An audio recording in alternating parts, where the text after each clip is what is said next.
Good afternoon, I guess it is now. I was going to say good morning. Welcome, everyone.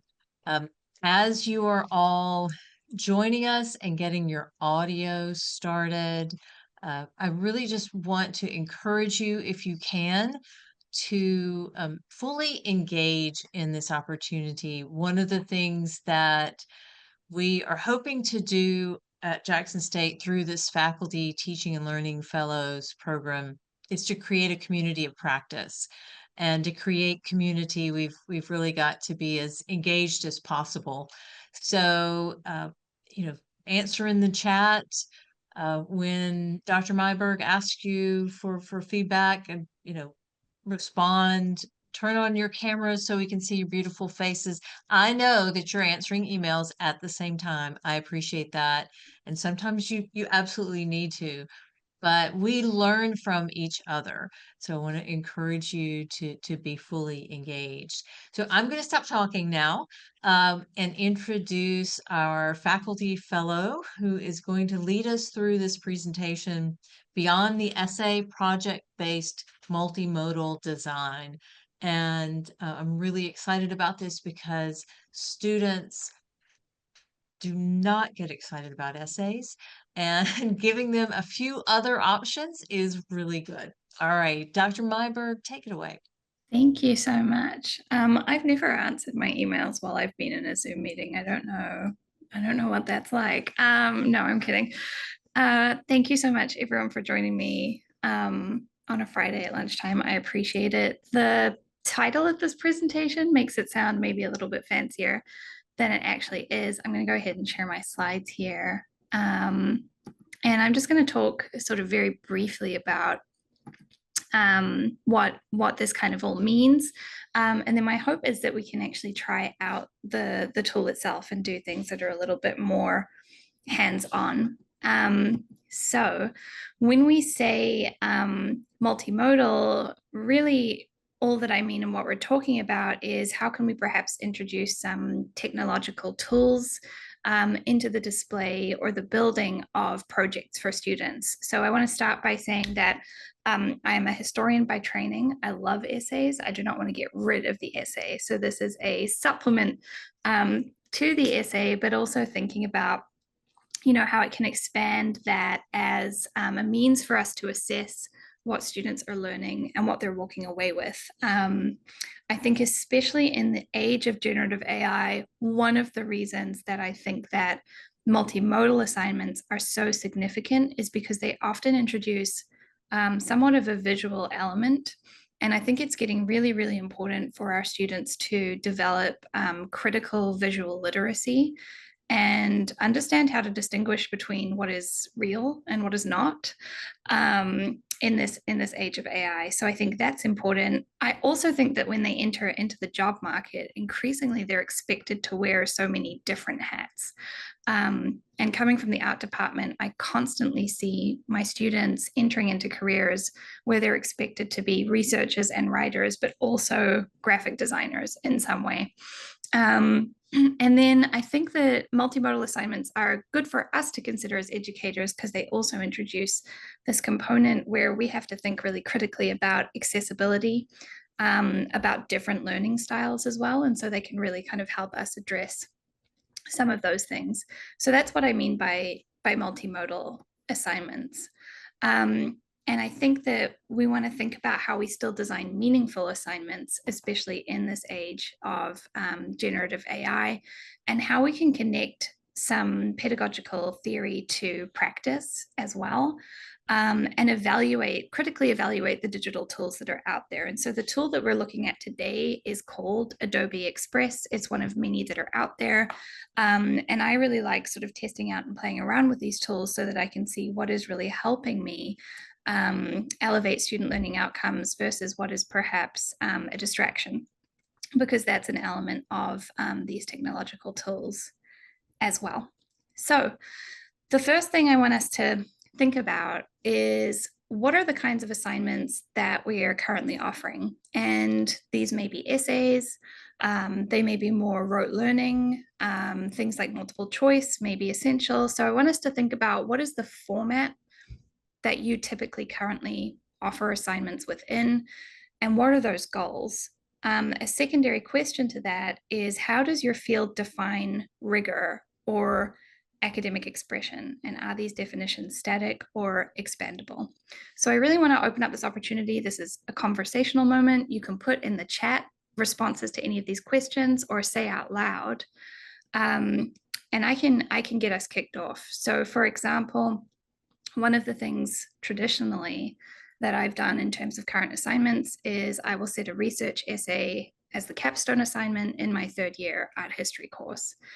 And for a long time, I was teaching that in the way where the goal of that was to get them to be able to write a research essay, because that is what is expected in my discipline. And then the more I started thinking about that, it was like, well, what are they doing? Really, if I'm breaking it down into those learning outcomes, are they constructing an argument? Are they promoting critical visual analysis? Is it a way for them to learn how to sustain an argument across 8 pages?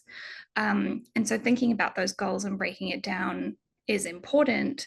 And my discipline still very much defines rigor and academic expression in terms of that research essay. So it was important for me to make sure that I'm keeping all of those skills, but perhaps I can think more expansively about what that looks like or how that shows up in a project. So I'd love to hear from someone else, perhaps in a very different discipline. What does that look like for you?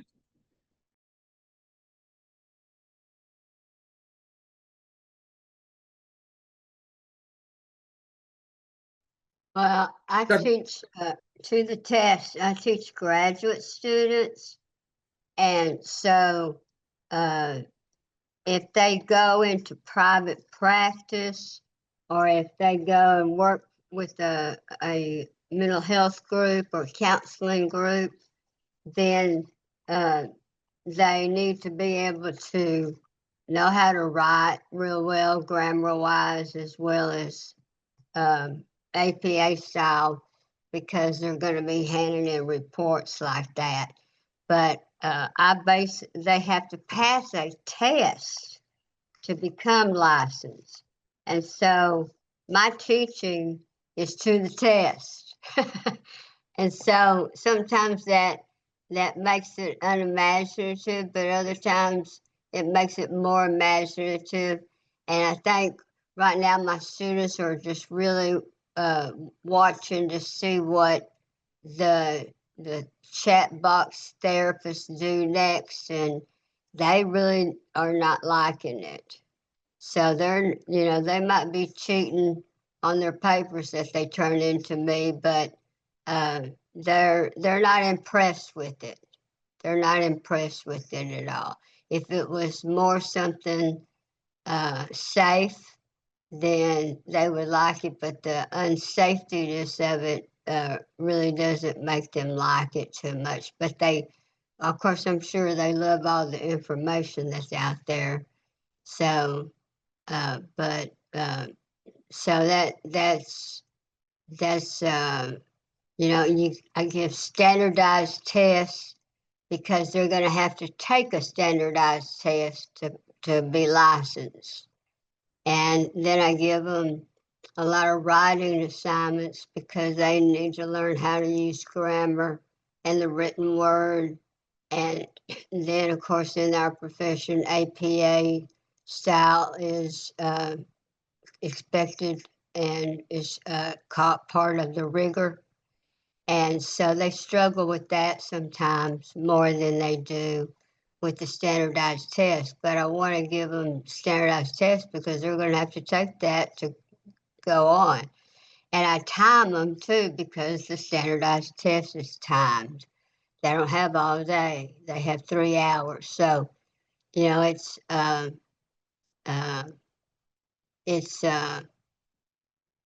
good to have it, but my students are not real thrilled with it right now. So we'll see what happens when it gets better. And Thank you. Yeah, no, thank you for sharing all of that. And I think those are some important points, because I think that we may teach to a test for career preparedness. And so we can't just do away with that. It sounds like knowledge retention is obviously a big thing. So there are some critical pieces of information that these students need to know, and referencing and APA testing as well, as examples of kind of academic rigor, so citational practices. But it's interesting talking about generative AI that maybe the students are the ones now sort of thinking critically and ethically about safety when it comes to that discipline. And then I was seeing some chats and the things here. The expectation in my field is a research paper. Craig, why is research paper in quotation marks? I don't know if you can come off mute, but I don't know, a research paper or what that means, because that's interesting, because we may be able to expand our definitions of what that research paper is. Candace Pizzetta, I want students to be able to understand how to define and support their argument with evidence that they explain. And so that really is more in line with what we're thinking about when we're thinking about the goal of the assignment. And so a lot of these things that we've been talking about are, the format that it might take. And so I think one of the reasons that I enjoy multimodal assignments is that I do want my students to be trained to be able to write a research paper, but how they get there and how I scaffold that knowledge could be maybe a little bit more playful along the way. And so those are some things that we're going to look at that Adobe Express might allow us to do. So research actually shows that multimodal composition increases rhetorical awareness, critical thinking, and audience engagement, because often when students are thinking about these things as projects that will be potentially public facing, what they really start to consider is the fact that people will be looking at them. One of the biggest things that I used to struggle with a research paper is that it always felt very internal. And particularly for a lot of students, they're always wondering, well, who am I writing for? And so this is a really easy way to kind of bridge that gap and kind of make this project work seem really tangible. We mentioned generative AI already, and I knew it was going to come up. There is a lot of sort of research to support the fact that these kinds of assignments promote a level of human judgment and synthesis, because essentially what you're doing is collaging and remixing pieces of information together and having to critically assess the relationship between those pieces of information. And so in some ways, this can help us resist automation or a student just plugging in a research essay question into ChatGPT, because we're requiring them to do something slightly different. Definitely significant research supports that in terms of students who might think visually or orally or kinesthetically, that they can demonstrate learning in culturally resonant ways. And I think that that's really, really significant. This can actually support students in learning how to write, because it may make them be more excited about the ways in which they can kind of express themselves and practice writing. And then, like we said, real world preparation. Professional environments, increasingly we're seeing infographics, podcasts, digital storytelling as the norm by which our students may have to enter the workforce and deliver their work deliverables in these kinds of formats. There are some pedagogical frameworks to also support us in thinking about how we adopt visual tools. So one really significant one is that technology should really meaningfully align with both content knowledge and our approaches to teaching. So something like the tool we're going to look at today, Adobe Express, it should serve our goals instead of distracting from them. And there are a lot of tech companies out there now. So I get emails from Adobe, from Grammarly, from OpenAI, all of these tech ed institutions that are sending us emails wanting us to adopt their tool. And I think it's really important for us to kind of take a step back and say, well, is that tool actually useful? Is that tool actually helping me with my teaching? Or is this one more thing that I feel like I have to adopt and adapt to? Packback is another good example, I know, at Jackson State. And so stepping back and having these conversations together about whether we find these things helpful or a hindrance, I think is important. Beginning with the end in mind, so working back when we think about our assignments, what is the goal of the learning? And what is the artifact that best captures that? So in something like my discipline, it's obviously very visual already inherently. Maybe there's a much better way for my students to be able to achieve the goals that I set for them in a different format than just the written word. And then again, assessing what knowledge our assignment teaches. So are we looking for rhetorical awareness? Are we looking for disciplinary conventions, right? So referencing styles. And so all of these things need to kind of come together so that we as educators are really critically kind of assessing and using these tools. So I'm going to talk about Adobe Express specifically today. I could talk about so many different tools, but I've just chosen one for us to kind of focus in on.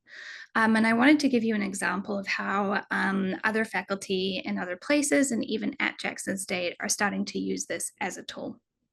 So one way in which Adobe Express is being used is in writing across the curriculum. And in English composition and rhetoric courses, instructors are increasingly assigning student writing portfolios in digital form. And these will include essays, they'll include personal reflections and creative work, and a tool like Adobe Express will pull them into a cohesive whole. Now, other tools will do this too. But what's interesting about the idea of creating this kind of multimodal assignment, this collage of writing and reflection and even imagery as well, or speech, is that students are reflecting on their growth across assignments. And so what we're trying to do is that level of metacognition. So getting students to become aware of the ways in which they learn and the ways in which they grow. And they can demonstrate that ability in various different modes, but it lets them track their growth. And this is really, really important increasingly for how they learn and how they're going to succeed when it comes to kind of entering the workforce as well. Other areas, so for my area, for example, I use it to ask my students to curate online digital exhibits. So in essence, what they're doing is a research essay. Sometimes they just don't realize that that's actually what they're doing. And so I'll set an assignment like, I want you to curate an online exhibit. You must include 12 artworks and pull digital images into this platform. And I want you to write critically about all of them and compare all of them. And at the end of the day, the format looks different, but the content of what they're producing is very, very similar to if I had just set kind of a rote essay question. Annotated timelines are another way for them to apply their knowledge. We also do things like virtual walking tours, where we're including audio. I'm getting them to build web pages. And so all of these things are aiming to build the same critical skills that I would build with them in a research essay, but also the digital literacy skills that increasingly they're expected to know for when they leave. So we're actually going to try this out together. And I see that there's a few of us on here. So I think what I'll do is I will stop sharing here and I will go to, well, first of all, let's start here with a bit of a discussion and a brainstorm before we jump into the tool. So here I have some multimodal genres across disciplines, some examples. So in English, we have things like video essays, perhaps, are an option. In STEM, we could look at infographics, history, interactive timelines. Sociology could be podcasts. Nursing could be visual materials or brochures. And so I want to ask this question again, and I'd love to invite anyone to come off mute or drop this in the chat. What could multimodal communication look like in your field? What is an assignment on here that you think, oh, I really wish that I knew how to do that or incorporate that into my course?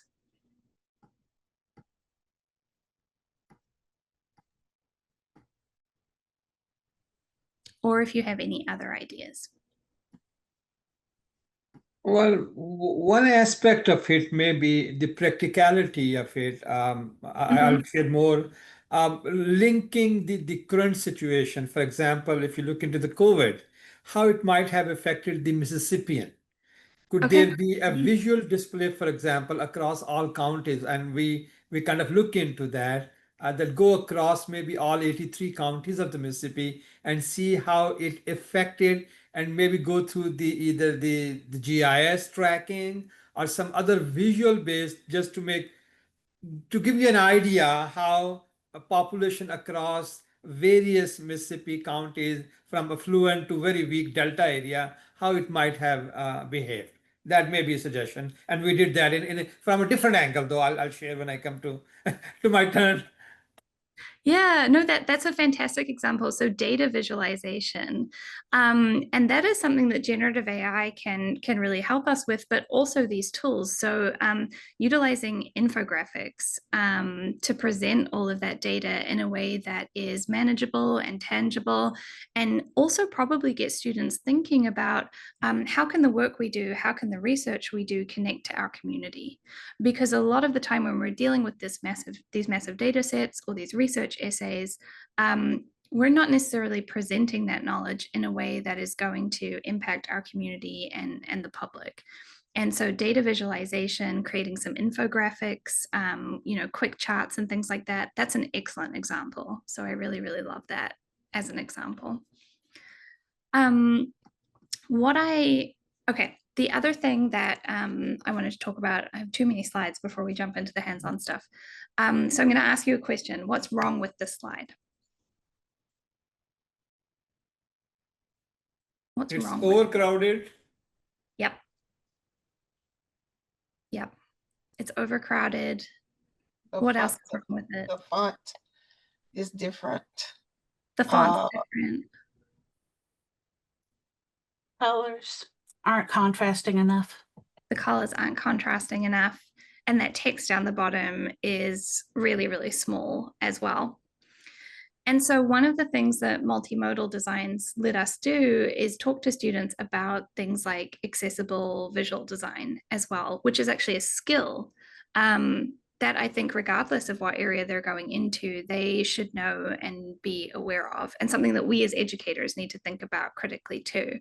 So things like teaching them to use readable fonts, contrasted colors, flexible submission formats, all of these things can actually help us both address accessibility concerns with students who may need accommodations, but also teaches students themselves to be aware of that when they're kind of producing materials. Okay, we're going to talk about web page templates today, and I'm going to get you all to bear with me. I know it's another one of my hands-on workshops, but we're going to do it together. So I'm going to share my other screen over here, and I'm going to send you a link in the chat, and I'm going to show you a little bit about how Adobe Express itself works. So what you'll be doing is, if you're following along with me, you'll be following this link in the chat here, and it's going to open up a page that should look like this. Now, Adobe Express might prompt you to log in first. This is what we call an Adobe Express web page template. And so this is something that I might set up in advance to get the structure of it to look the way that I want before I then share it with my students. Now, it's a little bit different than sharing a Google Doc, because what you're pressing is remix this, and this actually places this file in your own personal folder. And so what's nice about that is that people can't come in and move things around and kind of edit things. So my first question is everyone seeing this? Is everyone able to log in to the tool itself? See some nods. Yeah. I see some confused faces. Okay. When you're in, what you're going to do is press remix this. And that is going to open the file like this. And you'll see it looks slightly different than what we were just looking at. Now, this is a really quick, easy way to build sort of long format writing with images, paired with images, in a way that's pretty user-friendly. And they have a bunch of templates that are pre-built for you. So now that I'm in here, how I edit this is I can type directly into this like a Word document. So let's say that my assignment that I'd like to remix is I want to think about their final research essay, but I'm going to do this in the form of a critical exhibition curation, perhaps. And here's where I edit the course that I'm doing it in. So art history 338, and it's a 300 level course. So that's how I edit the text itself. If I want to add text, I can use this plus sign. I can add photos, texts, buttons, GIFs, even videos. So I can add all sorts of different kind of modal things there. If I want to change this image, I click on the image here and I click replace. And I have access to all Adobe Express images. So if I wanted to swap that out with this image here, I would just click that. And so what I'm doing is building up the visual paired with the text. I can add sections, I can add different split layouts, I can add all sorts of different things. And so what I thought we would do together is we would brainstorm first collectively and come up with a multimodal assignment. And then I'm going to send you away and get you all to do your own, essentially. So here's our first one, and perhaps we'll use Dr. Ahmad's example. So the working title is Data Visualization.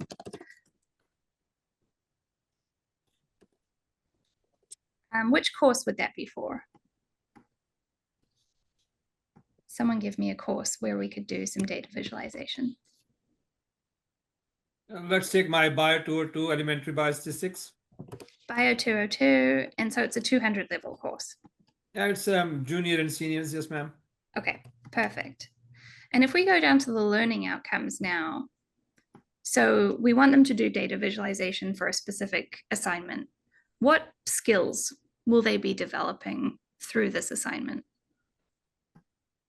Data analysis, data capturing, data interpretation, a lot of things related to data.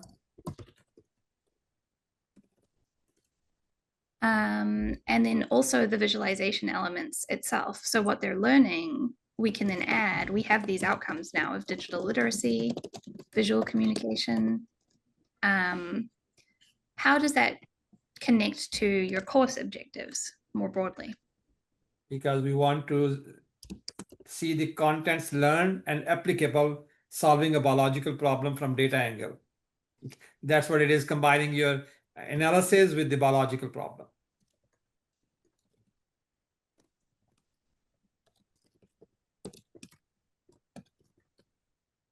Great. Now, if I keep scrolling down, this is called a glide show, so I can do things like that. So what should students, now we're going to get more specific, what should students demonstrate or communicate in this infographic? That they understood the concept and be able to disseminate or convey to others or communicate with others, especially in a scientific notation or on a What kind let's of say, I'm sorry, I'm talking too much, so maybe somebody else, yeah. No, that's fine. I mean, I'm wondering what kind of data should they communicate? Like specifically, what kind of data would they look at? The trouble with, especially in the data analysis, that once you analyze your data, you know more, but the problem is how to communicate that, how other people, especially the layman, could understand. That's a major problem in data analysis.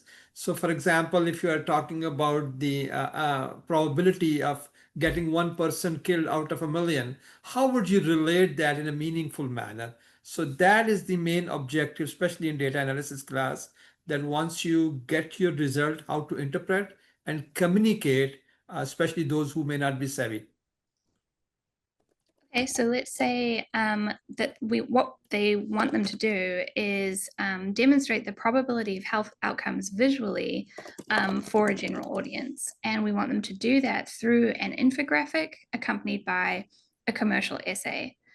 How would that be rigorous in your field? What are the criteria they would need to still do to make sure that that's academically rigorous? The data is valid, and you use a methodology which is accurate, so that when you generalize or deduce, it stands out. And it stands out in a sense, statistically, it has an underlying significant or probabilistic value to be generalized and to be valid in future such research. Great. So we know the data needs to be valid and they need to use accurate methodology, which means they still need to show their workings in accompanying writing. So what they're learning is this visual supplement to what they were still doing before. So then we can look at things like scaffolding and support. And again, here I would edit what stages or drafts or checkpoints will guide your students, what tutorials or workshops will they need to do, and which tools will you be using. So again, what I'm not showing you right now is how to build an infographic. What I'm showing you is how to create something like this website. And so when you click play, you have this outcome here. So if I was setting an assignment that asked my students to create this kind of web page, they could actually go through and use it. So what I'm going to ask for you to do now is I am going to put you into maybe 2 or 3 breakout rooms, and I'm going to ask you to use this template to come up with an idea for a multimodal assignment. And I will hop around and make sure that you're able to use it. So in order to do that, you will be following that link that I put into the chat, and you will click Remix. That will bring this template into your own Adobe Express. No one else will be able to see what it is that you're looking at. And so what I want you to do in your breakout room is discuss with the people in the breakout room, what is your idea for your multimodal assignment, and fill in this template so that you're learning how to use the tool at the same time as you're brainstorming this. Does anyone have any questions about that? Is that making sense, what we're doing? Okay, I'm going to open up about 4 different breakout rooms. And I want you to, again, share and talk and chat. What kind of assignments are you coming up with? And I will hop around to make sure that we're doing that. And then when we come back together at the end, we're going to share out, and I will show you a few other applications of this tool. So I am opening those now.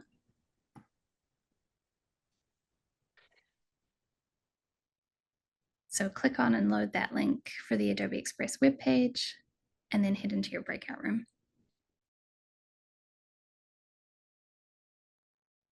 All right. Well, I heard lots of really interesting ideas across all of the different groups. So going from the data infographic thing, we were talking about how this web page template could be a really good way to teach students how to structure their research and kind of guide them through it, because you can kind of set it up for them, and then you could show them this is where you would put your table, for example. The one idea that we had that I really want to show you how all to do is Dr. Broccoli, Dr. Bezzetta, do you want to share what you were talking about with the discussion group? And I'll pull up my slides here. It's Dr. Broccoli's class, so I'll let her share. We were thinking of having students take sides on, for example, the Revolutionary War, whether they were going to be for or against. And then Dr. Pizzetta and I were talking about having them to have to take on specific character traits. So they have to answer based on if you are an enslaved Black woman versus a free white man in Boston. What would be your take on that situation? Yeah. And I love debates in class are one way that always gets them really, really excited, and especially the discussion boards. So I wanted to show you all, when you log into Adobe Express, this is what their homepage looks like, the desktop version. And if you scroll down, there is this option here called Animate Characters.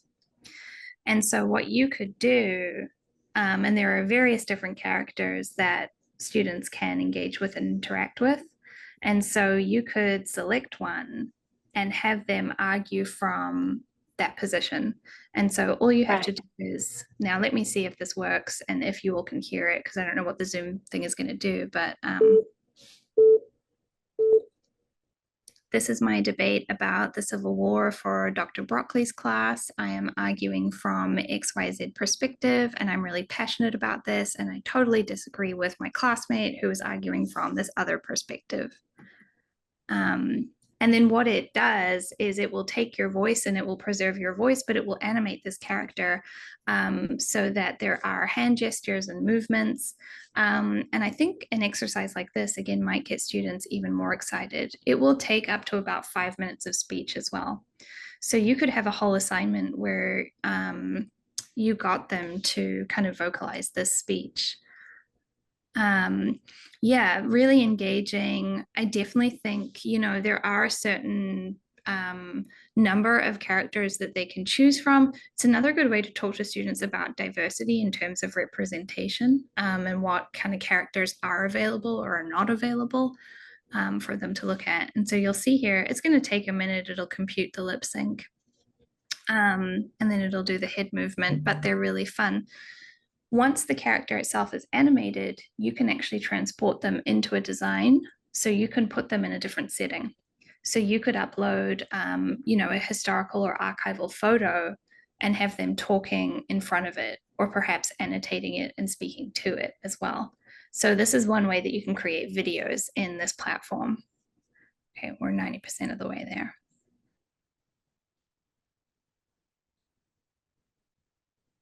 Here we go. Hopefully you can hear this. This is my debate about the Civil War for Dr. Broccoli's class. I am arguing from XYZ perspective, and I'm really passionate about this, and I totally disagree with my classmate who is arguing from this other perspective. And so something like that just could be a kind of quick, fun way to sort of get them engaged. So that's that feature there. Had the hand on the hip. Did you see that hand on the hip? Like, yeah. He's letting them know what's going on. right. That's really fun, and then they can import that into a design. I wanted to show you, so Dr. Murray is saying education majors could practice teaching a lesson to a student. Absolutely, maybe in a way that's kind of fun or engaging. The other way that I've seen other profs use that is instead of having an introductory letter at the beginning of the semester to a class, you do one of these as your kind of introductory video. So you tell students through this character what the course is going to be about. Adobe Express also, so anything you make, you can turn into a remixable template. So you could take something like this and turn it into a template when you share it.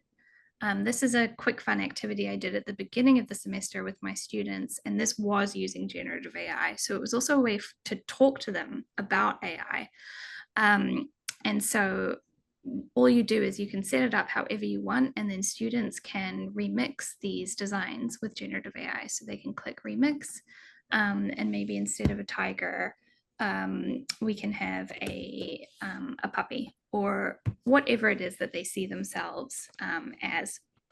This one was interesting, again, to talk to them about kind of representation within these systems, although Adobe Express is getting pretty good. And so they would describe themselves in a lot of detail.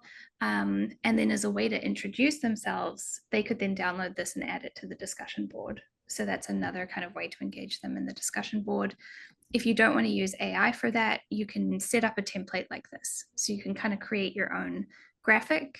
And again, you can click remix. And this is a really fun way, I think, for students to be able to tell their stories. If I want to replace any of this, again, I just click on this, I click replace. I can upload my own photos. Over here, we have different templates, different media. Text elements is where you can find all the graphics. So again, it's about kind of visually telling these stories.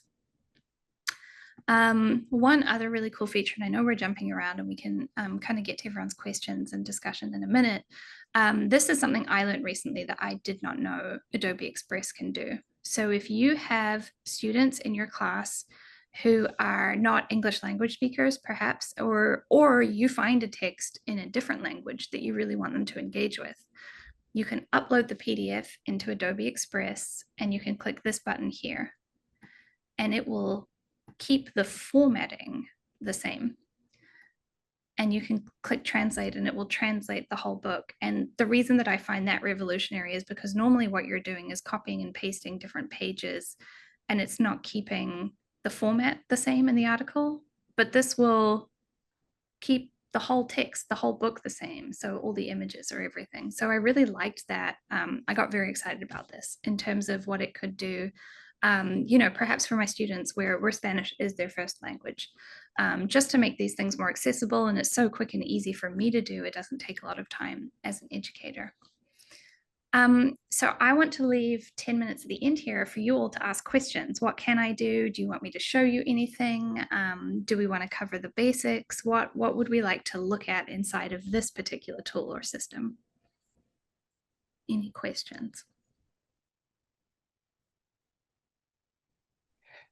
It's not a question, so to speak. It's more of a comment. I appreciated introducing, and that's a tool.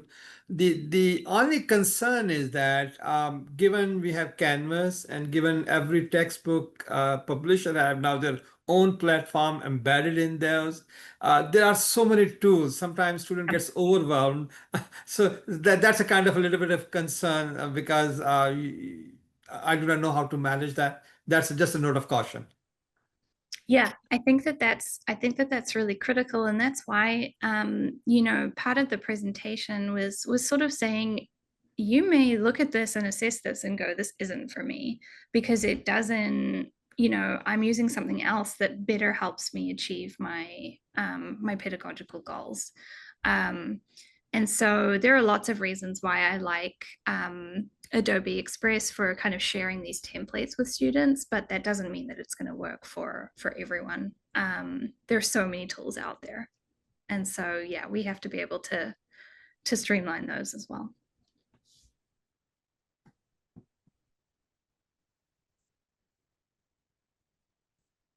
So lots of different things here. You can start from your own content. You can upload your own photos. If you click Browse Templates, this is where you will discover things that have been pre-made that you can then edit and remix. So for example, if you wanted to set an assignment using one of the web page templates that you all played around with today, you just go here. You would find one that you like, customize it. And so essentially what you would do is set up your own title and you would set up your own placeholders. And then when you are ready to share it with students, you will click share, create a view only link and say that people are allowed to remix it. So if I do that there, I think it's still loading in the system. Sometimes it's a little bit slow. Students can also then share these links back with you and you can comment in them and engage with them. So how you set that for students, you go share, you can invite collaborators, you can invite other people into it, or you can just click publish to web. If you click publish to web, that means your students can't edit your original template. So that's how that can be useful. And then you go allow others to remix, you create that link and send it to them. So I have found it really useful as a tool. I can actually give you an example, hopefully, of something that a student has shared with me. You'll see I have so many different things here.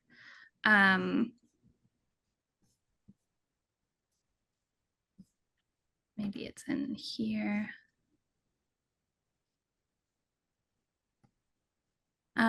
Recently in University Success, we were doing a scavenger hunt with students. And so in order to present the outcome of that scavenger hunt, I created this template.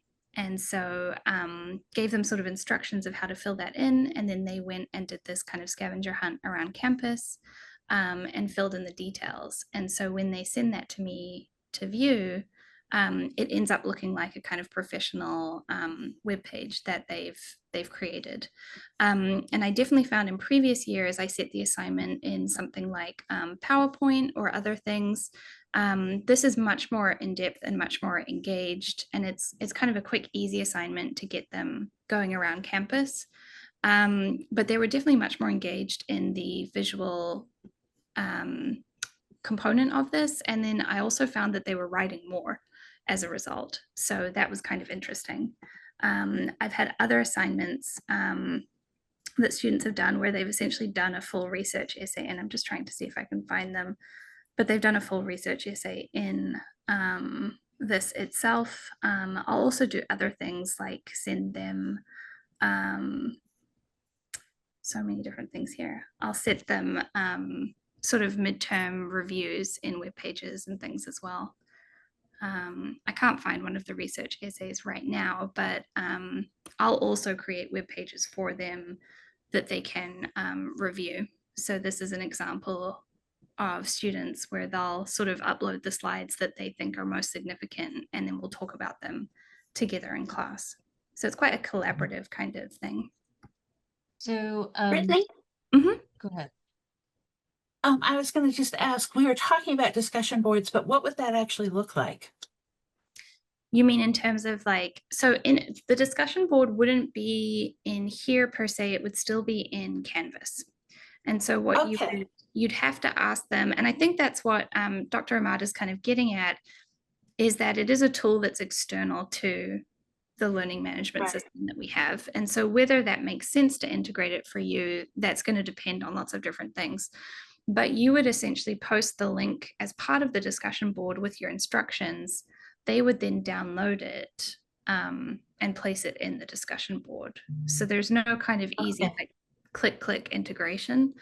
But how I use it is just through link sharing with the students in terms of the assignments. Yeah.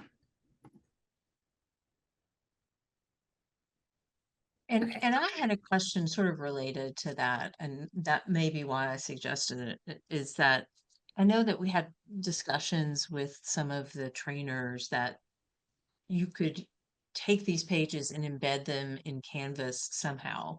Mhm. So that may be the confusion that I had about that. I was just curious, the tool, I agree the tool is great, but another thing to learn. But I think the concept is really what's interesting to me Yeah. is how you start thinking about your assignments, not so much in terms of the product, which I guess leads us to Craig next week. Not so much in terms of the product, but in terms of the skills and how you can use different ways to engage them in that skill building. Um, and I was just wondering if maybe we could think about, after this, we've recorded it, we're going to have notes to share, a way for people to think about this for a few weeks and then share what they have done, or what they're thinking about going forward. I know we have a lot of other things going on, but do you have anything in mind, as a way for people to share these multimodal assignments? And if not, we can come up with something. Yeah, I think that is, I'm glad that we came back to that because you can kind of get lost in the tool, but that is really what I wanted to emphasize as well, is that hopefully this sparks some ideas, regardless of what tool you use. It could be that you're setting like a PowerPoint instead of a long form essay or other things, but it's just thinking through like how to make those assignments perhaps a little bit more engaging. I think sharing experiences with peers would be great, but also participating in more of these presentations. I had that as a way for you to come back and share with us what you're working on. And I think it would be great to have a space where we could kind of discuss and brainstorm and share or list all of these different tools so that people can kind of see what is out there. So I think that would be great. I had a very aspirational exit ticket for everyone as well, which included identifying one colleague on this call that you're going to share your idea with for accountability. So, yeah, one idea that you're going to test this semester and one colleague that you will share that design with. So I don't know if everyone is brave enough to want to do that on the spot right now, but I would welcome that. Something I'm going to test this semester definitely is getting them to create a visual timeline of works of art. I found that's been really successful previously.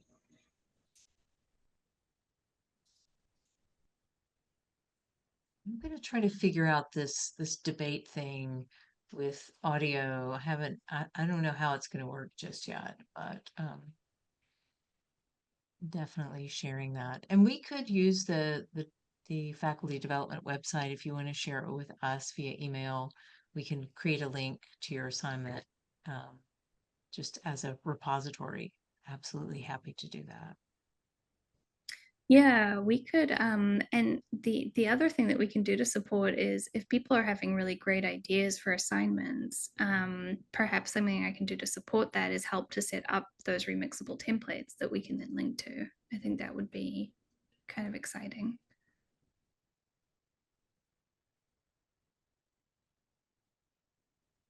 that was all I had. It's 1 o'clock on the dot, so I didn't want to All keep right. people past the Zoom time.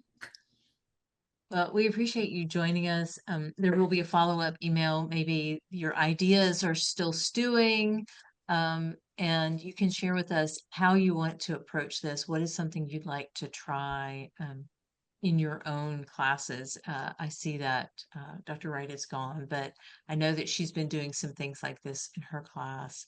So we'll see if we can find a way and a place to share these, because the best way that we can learn is by seeing what other people do, and how they bring it to practice. Because Brittany is amazing and I'm not amazing. And so my idea may be closer to what someone who's starting to work with these tools can find useful. So thank you all for being here, and we look forward to seeing you next Thursday, I believe, when we will talk about from product to process, writing essays in a way that isn't just about the essay, but about learning the process. So thank you all, and we'll see you next week.